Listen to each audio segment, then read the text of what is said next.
আফাহাসিবতুম আন্নামা খালাকনাকুম আবাসা ওয়া আন্নাকুম ইলাইনা লা তুরজাউন।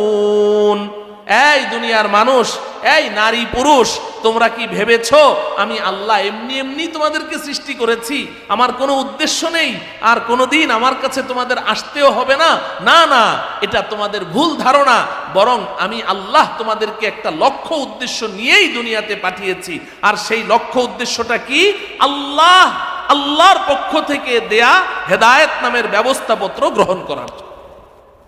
আচ্ছা বলুন তো দেখি, এই হেদায়েত নামের এই ব্যবস্থাপত্র যদি আমরা গ্রহণ করি, লাভটা কার? আল্লাহর না আমাদের? যদি গ্রহণ না করি, ক্ষতিটা কার? আল্লাহর না আমাদের? আল্লাহর কোনো লাভ আছে? আল্লাহর কোনো ক্ষতি আছে? না। একটি হাদিসে কুদসিতে আল্লাহ রাব্বুল আলামিন বলছেন, এই দুনিয়ার মানুষ, তোমরা যদি শুরু থেকে শেষ পর্যন্ত, আদম থেকে নিয়ে কিয়ামতের পূর্ব পর্যন্ত যত বনি আদম দুনিয়াতে এসেছো এবং আসবে, সমস্ত মানুষ একসাথে একত্রে মিলে যদি আমি আল্লাহকে ডিনাই করে দাও, প্রত্যাখ্যান করে দাও, আমি আল্লাহকে অস্বীকার করে দাও, আমি আল্লাহর প্রভুত্বের মধ্যে কিঞ্চিত পরিমাণ কোনো ঘাটতি আসবে না, আমি যেমনটি আছি তেমনটিই থাকবে, আমার কিছু যায় আসবে না। এরপর আল্লাহ বলছেন, তোমরা যদি পৃথিবীর শুরু থেকে শেষ পর্যন্ত সমস্ত মানুষ, সমস্ত বনি আদম মিলে যদি আমি আল্লাহর ইবাদত বন্দিগিতে লেগে যাও, কেউ আমাকে অস্বীকার করো না, সবাই আমার ইবাদত করতে থাকো, আমি আল্লাহর প্রভুত্বের মধ্যে, খোদাইয়ের মধ্যে সামান্য মাত্র কোনো প্রবৃদ্ধি ঘটবে না, আমি আল্লাহ যেমন আছি তেমনটিই থাকবে। অতএব আল্লাহর দেয়া হেদায়েত নামের ব্যবস্থাপত্র যদি আমি গ্রহণ করি, আমরা গ্রহণ করি, লাভটা কার? আমাদের। যদি গ্রহণ না করি, ক্ষতিটা কার? আমাদের। এখন প্রশ্ন হলো, আল্লাহ পাকের দেয়া ওই হেদায়েত নামের ব্যবস্থাপত্রটা কি? এই বিষয়টি আপনাদের সামনে আমি অতি সংক্ষেপে, একটা সমুদ্রের পানিকে লোটার মধ্যে যেভাবে ভরে দেয়, এমন আমি খুব সংক্ষেপে, উলামায়ে কেরাম এখানে আছেন, আপনাদেরই এলাকার সব আইম্মায়ে মাসাজিদ, খুতাবা যারা জুমার খুতবা দেন, তারা আপনাদের সামনে বিস্তারিত বলবেন। আমি শুধু শিরোনাম আকারে আপনাদেরকে বলে যাচ্ছি যে হেদায়েতটা কি জিনিস। এই হেদায়েত আল্লাহ পাকের দেয়া ব্যবস্থাপত্র। আপনি যদি এক শব্দে উত্তর দেন, বলবেন যে আল্লাহর দেয়া হেদায়েত নামের ব্যবস্থাপত্র হচ্ছে আল কোরআনুল কারীম।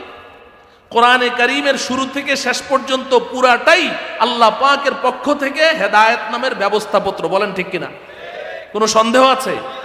তো কিন্তু এখন এই কোরআনে কারীমের শুরু থেকে শেষ পর্যন্ত এই পুরা হেদায়েত নামের ব্যবস্থাপত্র, এটা আমি নিজে নিজে অধ্যয়ন করে, নিজে নিজে পড়াশোনা করে, আমি কি এখান থেকে আমার সঠিক হেদায়েতটাকে বের করার যোগ্যতা রাখি?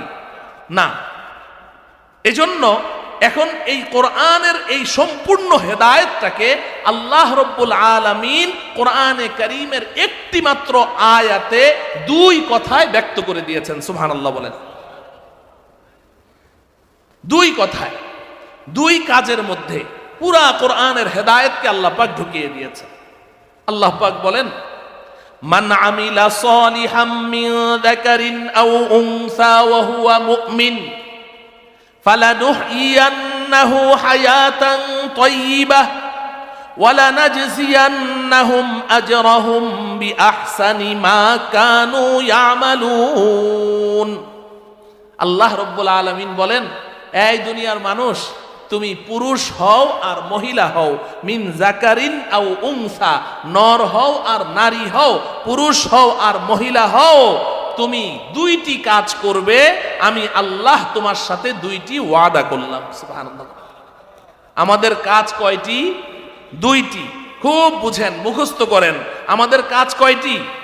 এই যে দুইটি কাজ আল্লাহ পাক করতে বলেছেন, এই দুই কাজের মধ্যেই পুরা কোরআনে কারীমের যত হেদায়েত আছে সব এই দুই কাজের মধ্যে আল্লাহ ভরে দিয়েছে। এই দুই কাজ যে করলো, সে পুরা কোরআনের উপরে আমল করলো, পুরা কোরআন এবং সুন্নাহর হেদায়েতের উপরে আমল করলো। এই দুইটি কাজ যদি তুমি বান্দা করো, আমি আল্লাহ তোমার সাথে দুইটা ওয়াদা করেছি। আল্লাহ পাক ওয়াদা ভঙ্গ করেন? কোনো সম্ভাবনা নেই। আল্লাহ পাকের ওয়াদা কি সেটা তো পরে বলছি। আগে আমাদের কাজ দুইটি কি সেটা শুনেন। আল্লাহ পাক বলছেন মান আমিলা সলিহা, মান আমিলা সলিহা, এক নম্বর কাজ, বান্দা তুমি আমলে সলেহ করো। সুবহানাল্লাহ বলেন। এক নম্বর কাজ হলো আমলে সলেহ। আমার সাথে শব্দটা মুখস্থ করেন, বলেন আমলে সলেহ, আমলে সলেহ, আমলে সলেহ। আল্লাহ বলছেন মান আমিলা সলিহা, এক নম্বর কাজ হলো তুমি আমলে সলেহ করবে। দুই নম্বর কাজ হলো ওয়াহুয়া মুমিন, ঈমানের সাথে করবে। বলুন দুই নম্বর কি? ঈমানের সাথে করবে। দুই নম্বর কি? ঈমানের সাথে করবে। এক নম্বর কি? আমলে সলেহ করবে। বলেন এক নম্বর কি? আমলে সলেহ করবে। দুই নম্বর কি? ঈমানের সাথে করবে। বাস এই দুইটি কাজ, আমলে সলেহ করবে, ঈমানের সাথে করবে। এই দুইটি কাজ আমি আপনি পুরুষ হই, মহিলা হই, ধনী হই, গরিব হই, রাজা হই কিংবা প্রজা হই, ফকির হই আর জমিদার হই, যেই হই না কেন, আমরা এই দুনিয়াতে এসেছি, এই দুনিয়ার জগতে আল্লাহ পাক আমাদেরকে হেদায়েত নামের ব্যবস্থাপত্র গ্রহণ করার জন্য পাঠিয়েছেন। আর এই হেদায়েত নামের ব্যবস্থাপত্র এই দুই কাজের নাম। এক নম্বর কি? আমলে সলেহ। বলেন এক নম্বর কি? আমলে সলেহ। দুই নম্বর কি? ঈমানের সাথে। দুই নম্বর কি? ঈমানের সাথে। বাস। এখন প্রশ্ন হলো আমলে সলেহ কি জিনিস? এই দুই শব্দ মনে রাখতে হবে। আমাদের কাজ বাস এই দুইটাই। এক নম্বর কি? মনে থাকবে তো ইনশাআল্লাহ। এক নম্বর কি? আমলে সলেহ। দুই নম্বর কি? ঈমানের সাথে করতে হবে। আমলে সলেহ অর্থ কি? আমলে সলেহ অর্থ নেক আমল। সলেহ মানে নেক, নেক মানে ভালো, আমল মানে কাজ। আমল মানে কি? কাজ। সলেহ মানে হলো নেক, ভালো। তাহলে আমলে সলেহ অর্থ কি? নেক আমল, ভালো কাজ। সহজ কথা। বান্দা তুমি নেক আমল করো। কি করো? নেক আমল করো। ওয়াহুয়া মুমিন, কিসের সাথে করো? ঈমানের সাথে। তাইলে এক নম্বর কাজ হলো নেক আমল করতে হবে। দুই নম্বর কাজ কিসের সাথে করতে হবে? ঈমানের সাথে করতে হবে। এই দুই কাজ আমাদের, এই দুই কাজের বাইরে আর কোনো কাজ নেই। এখন প্রশ্ন হলো নেক আমল কি জিনিস? এই কথাটা আপনাদেরকে আমি একটু ভিন্নভাবে বুঝাতে চাই, বিশেষ করে আমার প্রিয় যুবক ভাইদের দৃষ্টি আকর্ষণ করছে, আমার যুবক ভাইদের দৃষ্টি আকর্ষণ করছে। নেক আমল কি জিনিস? আমরা নেক আমল বলবেন যে হুজুর নেক আমল ভালো কাজ। হ্যাঁ হ্যাঁ ভালো কাজ তো, কিন্তু নেক আমলের পুরা অর্থটা আমরা বুঝি না, কিংবা শয়তান আমাদেরকে বুঝতে দেয় না। নেক আমলের পুরা অর্থ শয়তান আমাদেরকে বুঝতে দেয় না। আমার প্রিয় ভাইয়েরা, আমি এই কথাটাকে খুব সংক্ষেপে আপনাদের সামনে পেশ করতে চেষ্টা করব। যেহেতু আল্লাহ পাক আমাদেরকে দুই কাজ করতে বলেছেন। কয় কাজ? এক নাম্বার আমলে সলেহ, দুই নাম্বার ঈমানের সাথে। এই যে ঈমানের সাথে করতে বলেছেন, আপনি বুঝেন যে ঈমান এটা একটা বৃক্ষ, একটা গাছ। ঈমান একটা কি? বৃক্ষ, গাছ। এটা আমি বলিনি, আল্লাহ পাক বলেছেন কোরআনে কারীমে, ওয়ামাসালু কালিমাতিন তাইয়্যিবাতিন কাশাজারাতিন তাইয়্যিবাতিন আসলুহা সাবিতুন ওয়া ফারউহা ফিস সামা। আল্লাহ পাক বলেন কালিমায়ে তৈয়্যিবার দৃষ্টান্ত, ঈমানের দৃষ্টান্ত হচ্ছে এমন একটা বৃক্ষের মতো, একটা পবিত্র গাছের মতো, যেই গাছের শিকড় জমিনের তলদেশ পর্যন্ত গেড়ে আছে, ডালপালাগুলো আসমানের দিকে উঠে যাচ্ছে। এই গাছটা হচ্ছে ঈমানের সাদৃশ্যপূর্ণ। হাদিস শরীফের মধ্যে নবীজিও এমন দৃষ্টান্ত পেশ করেছেন।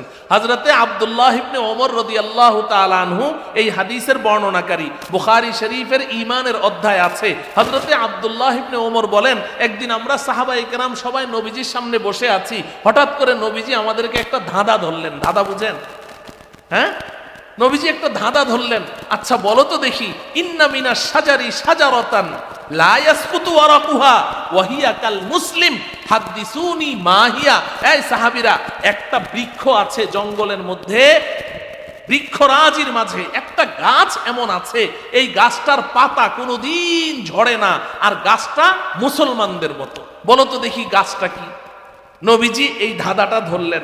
হযরতে আব্দুল্লাহ ইবনে ওমর বলেন, আমি তো পিচ্ছি ছোট, আমি মজলিসে বসে আছি, এখন আমি দেখতে পাচ্ছি সাহাবায়ে কেরাম সব জঙ্গলে চলে গেছেন ওই গাছ খোঁজার জন্য, যেটা কোন গাছ, যে এই গাছের পাতা ঝরে না, আবার এই গাছটা মুসলমানদের মতো, এটা আবার কোন গাছ, সব জঙ্গলে চলে গেছেন। তার মানে কি নবীজিকে ছেড়ে সব উঠে চলে গেছে? না, কল্পনার জগতে, কল্পনার জগতে সবাই ভাবছে যে আহা, এই গাছটা কি গাছ, কি গাছ, কি গাছ, পাতা ঝরে না, আবার মুসলমানদের মতো, সবাই ভাবছে। হযরত ইবনে ওমর বলেন, ফাওয়াকা ফি নাফসি ফি কলবি আন্নাহা নাখলা, আমার মনে আসছে, দিলের মধ্যে আসছে যে এটা খেজুর গাছ, আমার দিলে আসছে এটা কি খেজুর গাছ। ফাস্তাহইয়াইতু, আমি লজ্জা বোধ করলাম, শরম লাগলো। কেন? কারণ আনা আসগারুল কওম, আমি এই মজলিসের মধ্যে সবচেয়ে পিচ্ছি, এখন সামনে আমার আব্বা হযরতে ওমর বসা, চাচা যান আবু বকর বসা, বড় বড় মুরব্বীরা বসা, কেউ বলতে পারছে না। পেছন থেকে আমি যদি বলি খেজুর গাছ, তাইলে বাকি অন্যান্য সাহাবারা শরম পেয়ে যাবে, এজন্য আমি লজ্জায় আর বললাম না। তো সাহাবায়ে কেরাম অনেকক্ষণ চিন্তা ভাবনা করে খুঁজে বের করতে পারলেন না। তো সাহাবায়ে কেরাম বললেন যে হাদ্দিসনা মা হিয়া ইয়া রাসূলুল্লাহ, ইয়া রাসূলুল্লাহ আমরা সারেন্ডার করলাম, আপনি বলেন তো দেখি গাছটা কি। নবীজি বললেন হিয়া নাখলা, এটা খেজুর গাছ। ও আমার প্রিয় ভাই, তাহলে ঈমান একটা বৃক্ষ, ঈমান একটা কি বৃক্ষ। এখন প্রশ্ন হলো, খেজুর গাছের সাথে মুসলমানদের মিল কোন দিক থেকে? নবীজি যে বললেন এটা মুসলমানদের মতো, পাতা ঝরে না, এটা তো আমরা সবাই বুঝলাম, খেজুর গাছের পাতা কোনোদিন ঝরে, এটা তো বুঝে ফেললাম। কিন্তু নবীজি যে বললেন যে এটা মুসলমানদের মতো, তো আল্লাহ পাক তো কোরআনেই বলে দিয়েছেন সাদৃশ্যতাটা কোথায়, খুব ভালো করে বুঝেন। খেজুর গাছ সম্পর্কে আল্লাহ পাক বলছেন আসলুহা সাবিতুন ওয়া ফারউহা ফিস সামা, খেজুর বৃক্ষ এমন একটা বৃক্ষ যে এটার শিকড় জমিনের তলদেশ পর্যন্ত গেড়ে যায়। আপনি যে কোনো একটা গাছের চারা টান দেন, আপনার মাটির নিচ থেকে উপড়ে ফেলতে পারবেন, কিন্তু খেজুরের চারাটা আপনি টান দেন ছিঁড়ে যাবে, কিন্তু উপড়াতে পারবেন না। জীবনের এই তিনটি মৌলিক প্রশ্ন নিয়ে গভীরভাবে চিন্তা ভাবনা করে এবং এই তিন প্রশ্নের জবাব প্রস্তুত করে আল্লাহ রব্বুল আলামিনের দরবারে হাজিরি দিতে পারে, তাহলে আল্লাহ রব্বুল আলামিন দয়া করে মায়া করে তার জন্য জান্নাতের ফয়সালা করে দিবেন। অতএব আসুন, আজকে আমি আপনাদের সম্মুখে আপনাদেরকে নিয়ে আমাদের জীবনের এই তিনটি মৌলিক প্রশ্নের জবাব সম্পর্কে কিছু আলোচনা, কিছু মুযাকারা করি। আল্লাহ রব্বুল আলামিন আমাকে সংশ্লিষ্ট বিষয়ে কিছু জরুরি কথা, কিছু হক কথা ইখলাসের সাথে আপনাদের সম্মুখে নিবেদন করার তৌফিক দান করুন। আমাদের সকলকে এই কথাগুলো আমলের উদ্দেশ্যে এবং অন্যের কাছে পৌঁছিয়ে দেওয়ার উদ্দেশ্যে গভীর মনোযোগ সহকারে শ্রবণ করার তৌফিক দান করুন। মুহতারাম হাজিরিন, তাহলে আমাদের প্রত্যেকের জীবনে মৌলিক প্রশ্ন কয়টি? বলুন কয়টি? তিনটি। এক নম্বর প্রশ্ন হলো ছিলাম কোথায়? বলেন, এক নম্বর প্রশ্ন কি? ছিলাম কোথায়। দুই নম্বর প্রশ্ন হলো যাব কোথায়? দুই নম্বর প্রশ্ন কি? যাব কোথায়। তিন নম্বর প্রশ্ন হলো কেন এলাম? বলেন, তিন নম্বর প্রশ্ন কি? কেন এলাম। প্রশ্ন তিনটি মুখস্থ করেন, তাহলে জবাব বুঝতে বড় সহজ হবে। ছিলাম কোথায়, যাব কোথায়, কেন এলাম। বলেন, তিনোটা প্রশ্ন একসাথে বলেন। ছিলাম কোথায়, যাব কোথায়, কেন এলাম। এক নম্বর এবং দুই নম্বর প্রশ্নের জবাব আমি 1-2 মিনিটেই দিয়ে দিব, আর তিন নম্বর প্রশ্নের জবাবটা নিয়ে একটু বিস্তারিত আলোচনা করব। এক নম্বর প্রশ্ন হলো ছিলাম কোথায়, দুই নম্বর প্রশ্ন হলো যাব কোথায়। এই দুই প্রশ্নের জবাব যদি একেবারেই সংক্ষেপে দেই, তাহলে এভাবে বলা যাবে যে ছিলাম জান্নাতে, যাব জান্নাতে ইনশাআল্লাহ। বলেন, ছিলাম কোথায়, যাব কোথায়? ইনশাআল্লাহ। ছিলাম কোথায়, যাব কোথায়? ইনশাআল্লাহ। প্রশ্ন হলো জান্নাতে ছিলাম কিভাবে? আমরা এখানে যারা আজকের এই মাহফিলে উপস্থিত আছি কমবেশি সকলেই জানি যে আল্লাহ রব্বুল আলামিন আমাদের সকলের আব্বাজান হযরতে আদম আলাইহিস সালাম, আম্মাজান হযরতে হাওয়া আলাইহাস সালাম, আমাদের আব্বা আম্মাকে সৃষ্টি করে আল্লাহ রব্বুল আলামিন যেই বাড়িতে তাদেরকে বসবাস করতে দিয়েছিলেন ওই বাড়িটির নাম কি? জোরে বলেন। জান্নাত। আব্বা আম্মার বাড়ি জান্নাত। তো বাবা মার যেটা বাড়ি হয় সন্তানের আসল বাড়িও সেটাই হয়, ঠিক কিনা বলেন? বাপ দাদার ভিটা বাড়ি সন্তানের আসল বাড়ি। এই জন্যে আমরা তো এটা ঢাকা শহরের ভেতরেই আছি, সিটির ভিতরেই আছি। ঢাকাতে এটা বোঝা খুব সহজ। কাউকে জিজ্ঞাসা করেন ভাই বাসা কোথায়, বলে যে বাসা তো ধানমন্ডি 27 নম্বর। আসল বাড়ি কোথায়? নোয়াখালী। কাউকে জিজ্ঞাসা করেন ভাই বাসা কোথায়, বলে উত্তরা 14 নম্বর সেক্টর। আসল বাড়ি কোথায়? বলে ময়মনসিংহ। বলে কি বলে না? এই গত কিছুদিন আগে মিরপুর 1 নম্বর শাহ আলীবাগ কেন্দ্রীয় জামে মসজিদ মাহফিলে গেলাম। সভাপতি সাহেব গাড়ি থেকে নামার পরে রিসিভ করলেন, তো ওনার বাড়ি দেখাচ্ছেন। হুজুর এই যে বিশাল বাড়ি, এটা আমি আল্লাহ পাকের মেহেরবানিতে এটা আমার বাড়ি। 1965 সন থেকে আমি এখানে থাকি, জন্ম থেকেই এখানে, ছেলে মেয়েরা সব ঢাকায় সেটেল, ইত্যাদি ইত্যাদি লম্বা বর্ণনা দিলেন। তা আমি জিজ্ঞাসা করলাম আপনার আসল বাড়ি কোথায়? বলে সিরাজগঞ্জ। বলে কি? সিরাজগঞ্জ। সেক্রেটারি সাহেব আসলেন, তো সেক্রেটারি সাহেব উনিও ওনার বাড়ি দেখালেন, ওখানেই বাড়ি, মসজিদের পাশে। বললাম আসল বাড়ি কোথায়? বলে টাঙ্গাইল ভুয়াপুর। টাঙ্গাইল। জয়েন্ট সেক্রেটারি সাহেব একজন অ্যাডভোকেট, সুপ্রিম কোর্টের। তো অ্যাডভোকেটদের কাজ তো হলো কথা বলা, মজলিসে বসলে কাউকে কথা বলার সুযোগ দেয় না সাধারণত। তো উনি বসেই কথা শুরু করলেন, নিজের পরিচয় দিচ্ছেন, ঢাকায় সব কিছু। তো ওনার ভাষা বুঝেই, ভাষা শুনে আমি বুঝতে পেরেছি যে উনি, ওনার আসল বাড়ি কোথায়। তা আমি জিজ্ঞাসা করলাম আপনার আসল বাড়ি কোথায়? বলছে নোয়াখালী লক্ষ্মীপুর। তা আমি বললাম যে আপনাদের 3 জনের বাড়ি এখানে, সেই জন্ম থেকে এখানে আপনারা আছেন। একজন বলছেন আসল বাড়ি সিরাজগঞ্জ, আরেকজন বলছেন টাঙ্গাইল ভুয়াপুর, আরেকজন বলছেন লক্ষ্মীপুর। ঢাকাই না আপনাদের আসল বাড়ি হবে? সবই তো ঢাকায়। বলছে না হুজুর, ওইটা তো বাপদাদার ভিটা বাড়ি, ওইটাই আসল বাড়ি। বলেন ঠিক কিনা? মহতারাম হাজরিন, তাহলে একজন ইমানদার মুসলমান হিসেবে আমরা বিশ্বাস করি যে আমাদের বাপদাদার ভিটা বাড়ির নাম জান্নাত। আমাদের বাপদাদার ভিটা বাড়ির নাম কি? জান্নাত। অতএব কোনো ইমানদার মুসলমানের আসল বাড়ি কুমিল্লা, নোয়াখালী, সিলেট, চিটাগাং, রংপুর, দিনাজপুর, গাইবান্ধা, কুড়িগ্রাম হতেই পারে না। প্রতিটি ইমানদার মুসলমানের আসল বাড়ির নাম কি? জান্নাত। আমরা ছিলাম জান্নাতে, যাব কোথায়? ইনশাআল্লাহ। আল্লাহ রব্বুল আলামিন আমাদেরকে অতি সহজে, অতি নিরাপদে আমাদের আসল বাড়ি জান্নাতে পৌঁছার তৌফিক দান করুন। এখানে আপনারা একটা প্রশ্ন করতে পারেন যে হুজুর আপনি বারবার শুধু বলছেন ছিলাম জান্নাতে, ছিলাম না বলে ছিলেন বলেন, আব্বা আম্মা ছিলেন, আমরা কোথায় ছিলাম? আপনি তো বলছেন ছিলাম জান্নাতে, আব্বা আম্মা ছিলেন জান্নাতে, ভালো কথা। আমরা জান্নাতে ছিলাম এই কথা তো বুঝে আসে না। প্রশ্ন জাগে কিনা বলেন?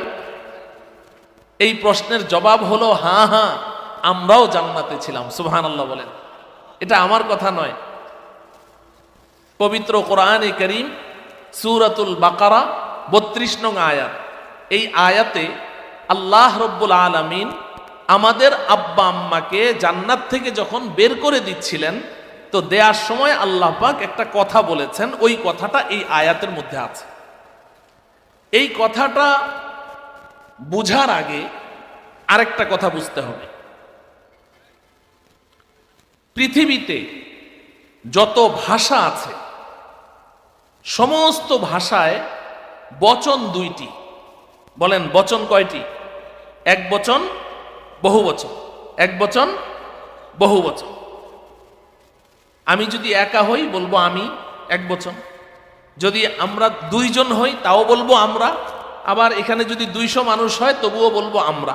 বচন দুইটি, আমি, আমরা, তুমি, তোমরা, সে, তাহারা। ঠিক কিনা বলেন? ইংরেজিতে সিঙ্গুলার, প্লুরাল। বচন কয়টি? দুইটি। পৃথিবীর সব ভাষায় বচন দুইটি, শুধুমাত্র আরবি ভাষায় বচন তিনটি।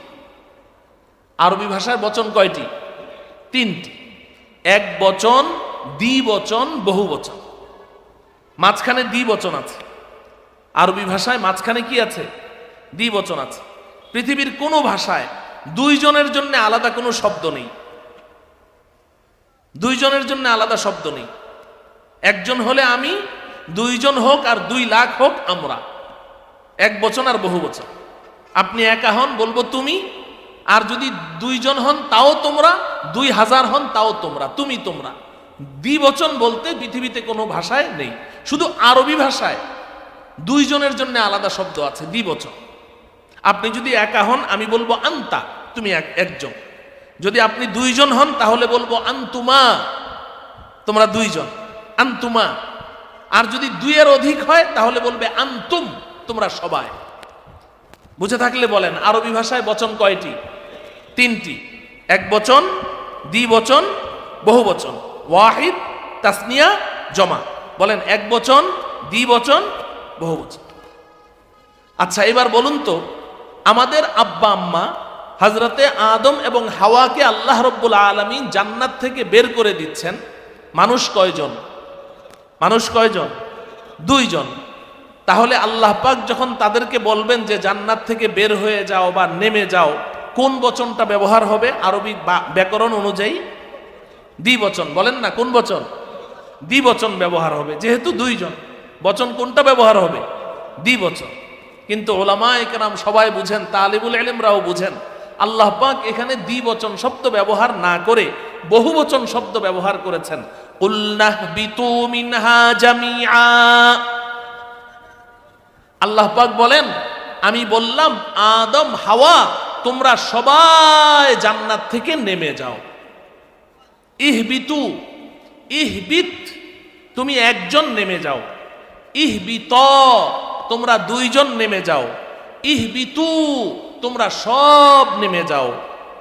এখন যদি দ্বিবচন শব্দটা আল্লাহ ব্যবহার করতেন তাহলে আয়াতটা এমন হতো, কুলনাহবিতু মিনহা জামিআ, যে তোমরা 2জন নেমে যাও জান্নাত থেকে। কিন্তু আল্লাহ পাক দ্বিবচন শব্দ ব্যবহার না করে বহুবচন শব্দ ব্যবহার করে বলছেন ইহবিতু, আবার সাথে জামিআন শব্দ লাগিয়েছেন, সব নেমে যাও। যদি আমি এখানে 5 আলিফ লম্বা করি তাও কোনো সমস্যা হবে না, ওই যে জামিআন আছে, তোমরা সব নেমে যাও, সব নেমে যাও। আরে মানুষ 2জন, আল্লাহ পাক এখানে বহুবচন শব্দ ব্যবহার করে বলছেন সব নেমে যাও। সব আসলো কোত্থেকে? ইমামে কুরতুবী রাহমাতুল্লাহি আলাইহি তাফসীরে কুরতুবীর মধ্যে এবং অন্যান্য মুফাসসিরিনে কেরাম বলেছেন যে আমরা তো দেখতে পাচ্ছি মানুষ 2জন, কিন্তু আল্লাহ তো আলিমুল গায়েব, আল্লাহ দেখছেন যে মানুষ 2জন না। আদম আলাইহিস সালামের পিঠের ভিতরে কিয়ামত পর্যন্ত আগত আমি, আপনি, বনি আদম, তার যত সন্তান আছে সব আমরা আব্বাজান আদম আলাইহিস সালামের পিঠের ভিতরে ঘাপটি মেরে বসেছিলাম। তো আল্লাহ পাক তো দেখতে পাচ্ছেন যে সব বনি আদম আমার সামনে। তো আল্লাহ পাক এখানে দ্বিবচন শব্দ কেন ব্যবহার করবেন? এজন্য বলেছেন ইহবিতু মিনহা জামিআ, আদম হাওয়া তুমি শুধু তোমরা 2জন নামলে হবে না, আদম তোমার পিঠের ভেতরে তোমার যে সন্তানরা আছে তাদেরকে নিয়েই সব জান্নাত থেকে নেমে যাও। এখান থেকে বোঝা যায় যে আমরাও আব্বা আম্মার সাথে জান্নাতে ছিলাম। সুবহানাল্লাহ বলেন। তাইলে ছিলাম কোথায়? যাব কোথায়? ইনশাআল্লাহ। 2 প্রশ্নের জবাব শেষ। প্রশ্ন রইল আরেকটা, সেটা কি? কেন এলাম? বলেন কেন এলাম? এটাই হচ্ছে মোস্ট ইম্পর্টেন্ট কোশ্চেন, তাই না? সবচেয়ে গুরুত্বপূর্ণ প্রশ্ন, কেন এলাম? আল্লাহ আমাদেরকে বুঝার তৌফিক দান করেন। কেন এসেছি এই প্রশ্নের জবাবও আল্লাহ তাআলা এই আয়াতের মধ্যেই দিয়ে দিয়েছেন। সূরাতুল বাকারা আয়াত নাম্বার কত? 32। আয়াত নাম্বার কত? 32 নং আয়াতে আল্লাহ পাক তিনও প্রশ্নের জবাব দিয়ে দিয়েছে।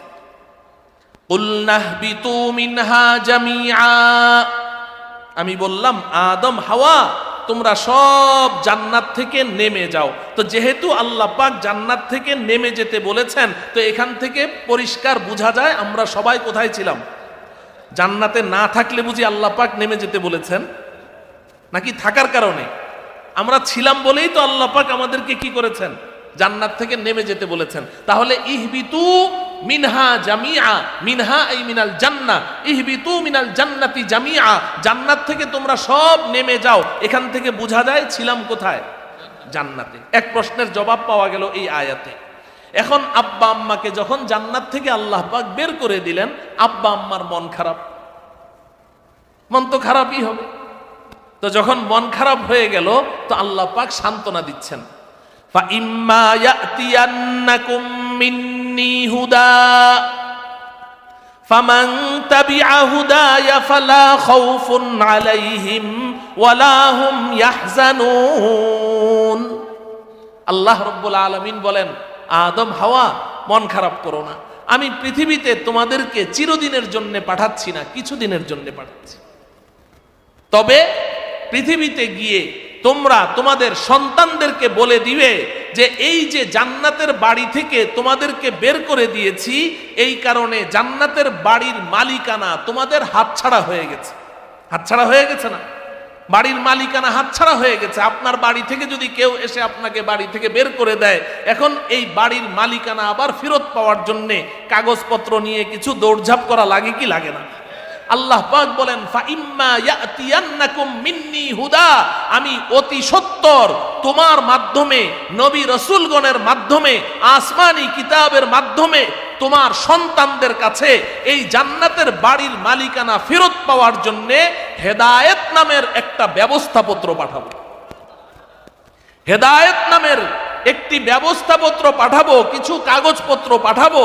ফামান তাবিআ হুদায়া, আমার দেয়া এই ব্যবস্থাপত্র তোমার সন্তানদের যারা যারা সাদরে গ্রহণ করে নিবে, ফালা খাউফুন আলাইহিম ওয়ালা হুম ইয়াহজানুন, তোমার ওই সন্তানদেরকে, তোমার ওই সৌভাগ্যবান সন্তানদেরকে বলে দিও, তাদের কোনো ডর নেই, ভয় নেই, টেনশন নেই। আমার দেয়া এই ব্যবস্থাপত্র যদি দুনিয়ার জগতে তারা গ্রহণ করতে পারে, হেদায়েত নামের ব্যবস্থাপত্র, হুদা হুদা হেদায়েত নামের ব্যবস্থাপত্র যদি তোমার সন্তানরা গ্রহণ করে নেয়, আর ওই ব্যবস্থাপত্র গ্রহণ করে হাসরের ময়দানে আমি আল্লাহর আদালতের কাঠগড়ায় দাঁড়ায়, ফালা খাউফুন আলাইহিম ওয়ালা হুম ইয়াহজানুন, তাদের কোনো ডর নেই, ভয় নেই, টেনশন নেই। আমি আল্লাহ ওয়াদা করছি জান্নাতের বাড়ির মালিকানা আবার তোমার ওই সন্তানদের হাতে আমি আল্লাহ ফেরত দিয়ে দিই। আমার প্রিয় ভাইয়েরা, এই আয়াতে আমাদের জীবনের তিনটা প্রশ্নের জবাব আল্লাহ পাক সংক্ষেপে, অতি সংক্ষেপে দিয়ে দিয়েছে। ছিলাম জান্নাতে, যাব জান্নাতে, কেন এলাম? আল্লাহ পাকের পক্ষ থেকে প্রদত্ত হেদায়েত নামের ব্যবস্থাপত্র গ্রহণ করার জন্য। আল্লাহর দেয়া হেদায়েত নামের ব্যবস্থাপত্র গ্রহণ করার জন্য। বলেন কেন এলাম?